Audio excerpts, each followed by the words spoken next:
Hey guys, what's going on? Kyle with the Car Guys. I'm with Logan, aka Spoofy Jr., my son. That's kind of funny, actually. Don't tell Hayden. So we're here at the card game house. Yeah, I called it that. And you actually played a. This is a Yu-Gi-Oh deck profile, by the way, guys. Don't get it twisted. We're still doing both Yu-Gi-Oh and Dragon Ball Super, but I couldn't let this, go unnoticed. I guess because you ended up, pretty much destroying everybody at locals. Yes, it was locals, but it was like 20-something people with FAs out of all things.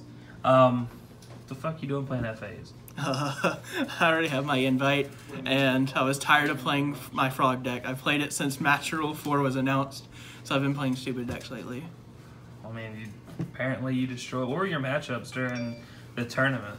I played a True Draco, 2 Pin Magicians, and a Trickstar deck. And you just beat them all? Yeah, all of them were 2-0 except for one of the Pin Magicians. Okay, well, that's really cool. Let's I don't even know what FAs do, so I guess for the other people that don't know what FAs do as well, I guess go through the list and let us know what these cards do and kind of talk about the synergy, between all the cards and kind of how it kind of helped you, not lose. So, yeah. Okay, so we'll start with the main deck, like normal. First off, we start out with 3 FA Whip Crosser. So all the FAs have an effect of when have the effects of when they, for every level they have, they gain 300 attack, and then when they reach level 7, they gain an extra effect. This one gains an extra effect of when your opponent can't use cards from their hand for cost. So they can't discard hand traps. They can't activate Twin Twister or Snipe Hunter or some stupid crap like that. And then they're unaffected by monster effects of monsters of a lower level. And, okay. Yeah. So this one. So this is one of the main ones they play because it stops Ash. And then they play this one. This one auto beats ABCs. This one's Hang on Mock. So he has the 2 generic effects, and then he's unaffected by monsters less than him, and he gains the attack points. But when he reaches level 7, he's a Dark Law, which is really good. So that's pretty cool. And he has he's a big booty too, which matters a lot in the Trickstar matchup, where the other one's not very big in the booty section. He's only got 1,000. Yeah, that's what I saw. But this one's really nice. And they're all wind level 4s, I'm assuming? Yeah, they're all wind level 4s except for the tuner. Okay. Now, the tuner's stupid. So, I guess this one, he doesn't gain attack, and he's still affected by everything lower than him. But you can special summon him from the hand or graveyard by making all the other FA monsters go back to their base level. So, say this is level 7. This one makes it go down to level 4, and then this gains the levels this one lost. Oh, that's really cool. Yeah. Okay. A lot of level manipulation. I like it. And when it's summoned, it searches a field spell. And the deck has 3 different field spells. And they all gain levels at different times. Okay. Yeah. And then for the hand trap, you're on 3 Ogre, because this kills the Pendulum Magician matchup, where cards like Ash aren't very good against Pendulum Magicians, but they crush ABCs. And Draco, right? Yeah, they're okay against Draco. Okay. But this one just crushes everything right now. It's the best hand trap in my opinion. Okay. And then we run a secondary engine, because the deck itself needs more ways of clearing out the field spells.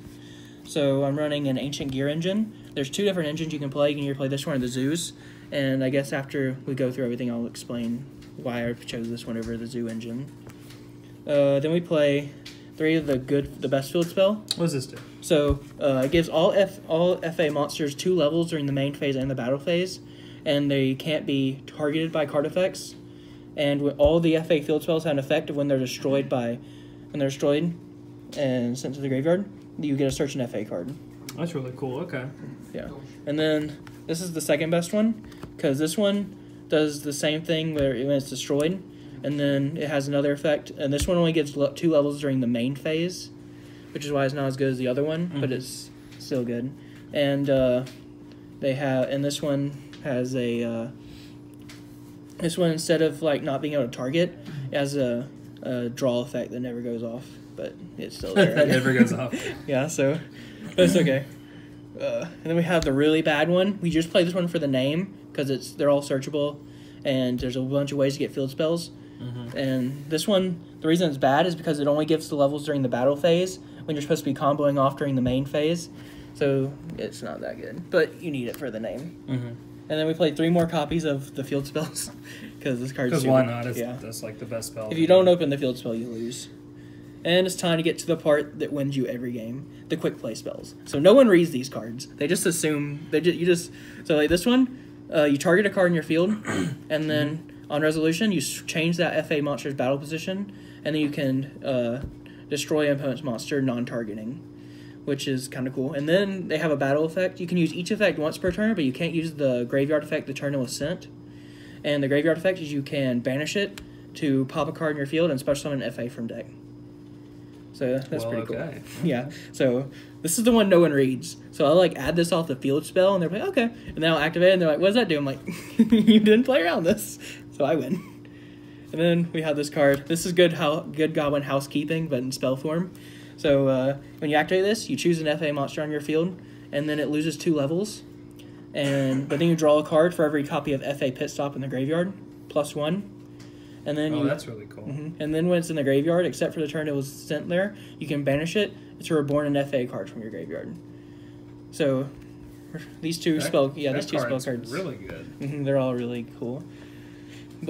And now for the Ancient Gear Catapults, this is what you use to pop your field spell to summon your Ancient Gear Wyvern.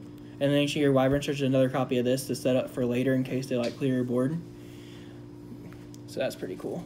So popping and it has a graveyard effect, which is actually really relevant that not a lot of people remember. So most people know that it pops to summon Ancient Gear just because it's the only good card in Ancient Gear in the Ancient Gear deck. But not a lot of people don't know that in the graveyard you can banish it to pop a card and summon a token. So if you do like the first turn combo with this to like set to end on like Proxy Firewall, which is usually what you want to do first turn.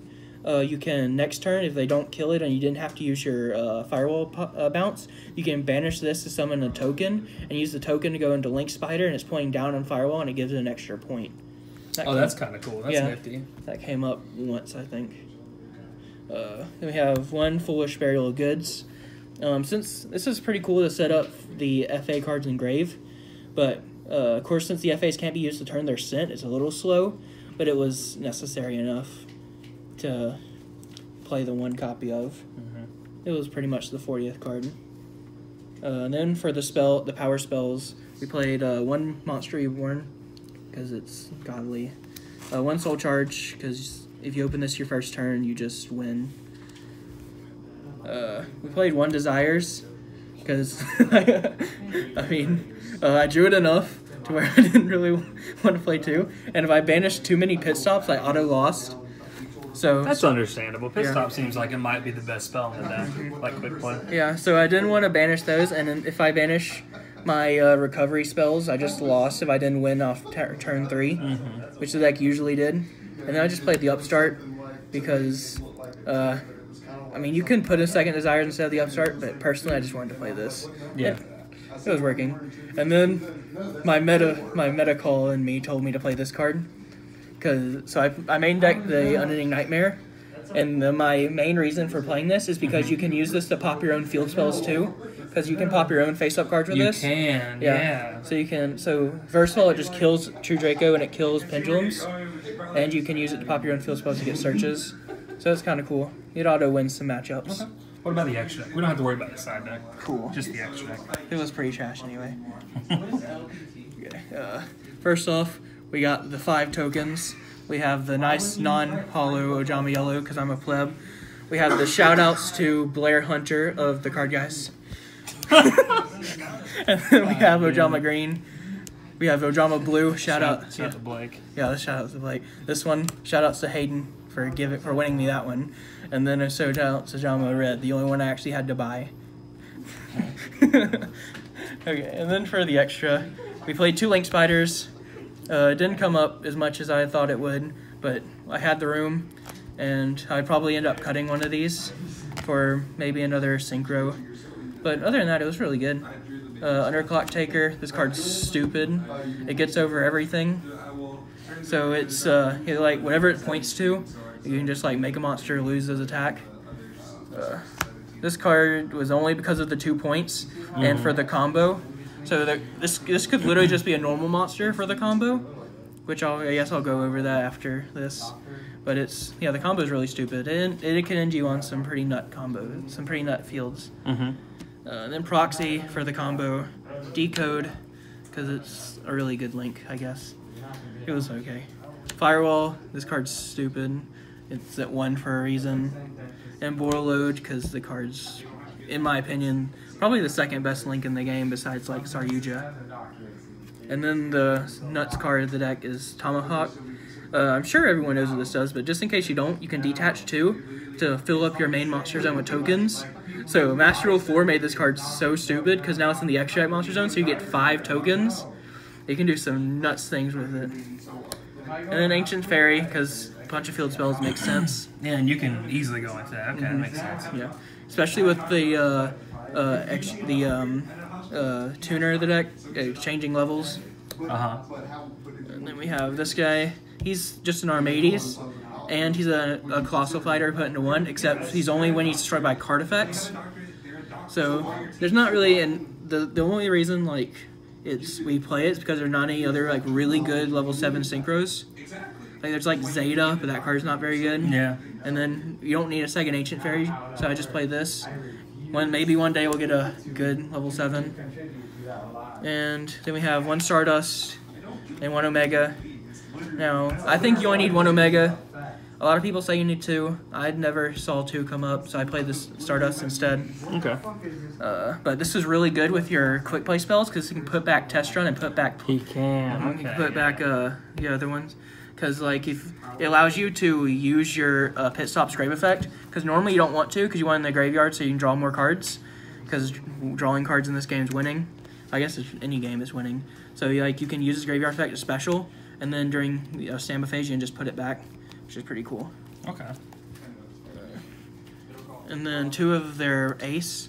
So this card is so cool. So when he's level 11, he can't be destroyed by battle card effects. And when he's level 13, he can once per turn reborn an FA card.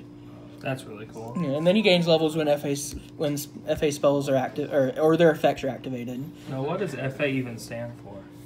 I think it's Formula Athletes. Fuck it, who knows? Yeah, I don't know. Something athletes. Awesome. Well, you said you were going to show us that combo. Oh yeah, that's good. So let's see a simple combo that you were talking about that we can do with the deck. Yeah, so it needs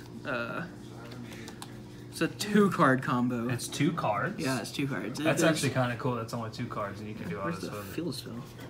I think it's Formula Athletes. Either that or Furious Athlete. It's formula. Okay. So you need the field spell and Catapult. Okay. So you activate your field spell. You activate Catapult.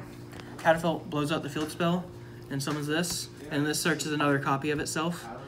And then the field spell searches your tuner. The tuner, right? Yeah. And then you normal summon the tuner.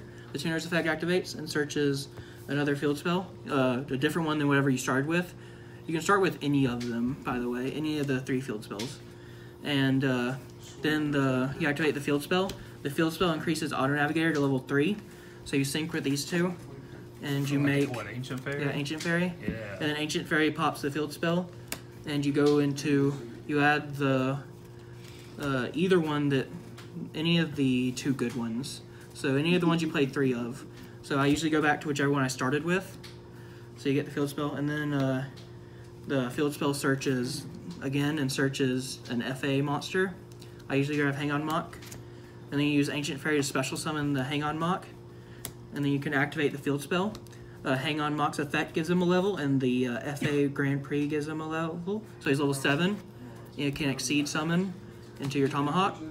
And then detach 2 from Tomahawk to use your beautiful 5 Ojama tokens to summon 5 tokens. And then you use the Tomahawk and a token to go into your Clifford Genius. And you use 2 more tokens to go into Proxy. And then you can use the 2 tokens and Genius to go into your Firewall. And then, yeah, and then you still have 3 more cards that you can still combo off with. That's actually crazy. And another combo you can do, if you're rich and unlike me and own the Saryuja, then you can... Alright, we can proxy Saryuja. That's cool. Okay. So you can like... So we're at the point now where we have Tomahawk and 5 the Tomahawk 5 tokens. Yeah, you can use the 2 tokens to go into Genius. Genius. And you Okay. can use the 2 to go into proxy. Okay, we're always going to the proxy deck. That seems like it's really It's really staple. cute. Yeah. And then you use 1 token to go into a Link Spider. Link Spider to the left. And Okay. then you just use all 4 for Saryuja. Okay. And then since you're playing the Ancient Gear Engine, you'll have an extra 1 of these for free fodder for Saryuja. So it just makes Saryuja an extra +1, pretty much. Did you enjoy playing this deck this past weekend? Yeah, don't think I'll play it again, but I did enjoy it. Well, fair enough. At least you had fun with a really shitty deck. Yeah. So, I mean, if you guys have a local you go to and you're really not competitive, would you suggest something like this to any of the players? Yeah. So my theory with most rogue decks is it's not really the main deck that matters the most, it's the side, but this one is a lot different and a lot cooler because the deck just has such a great matchup against Pendulums and has a great matchup against Trickstar, and has a good matchup against True Draco as long as you get to go first and they don't have a mono auto. So against those decks, so you don't really have to side for those decks. You more like get a side for the rogue matchups, Yeah. which is kind of cool. So yeah, I enjoyed the deck. I feel like it's a really good option for budget players. Awesome. Well, hey, I'm down if I ever get back into the game. You know damn well I'm going to play this. This looks like it's a lot of fun, actually, and it looks like you have really cool combos. Well, I appreciate the deck profile because as soon as you told me what you did with it, I'm like, okay, we have to record this and show the community because, you know, it's something that's not Pendulum, it's not Draco, it's not, you know, any of the top tier stuff, and yet you still end up winning with it, which is insane, so congrats on that. Leave a like on the video, obviously, if you enjoyed it. Comment what you thought about the deck. If you maybe want to see a dual video of it, we can maybe set that up and do something like that. If you guys haven't already subscribed, and also shout out to our really awesome sponsor K&K Gaming. Go to their website, which is in the description below. You can order Dragon Ball Super, Pokemon, Yu-Gi-Oh, anything like that, and use code TCG5 for 5% off your entire order. That'd be awesome. I just ordered something actually, so but yeah, any final words just in general? What do you leave a like things? Don't play Ash. It's not as good as Ogre.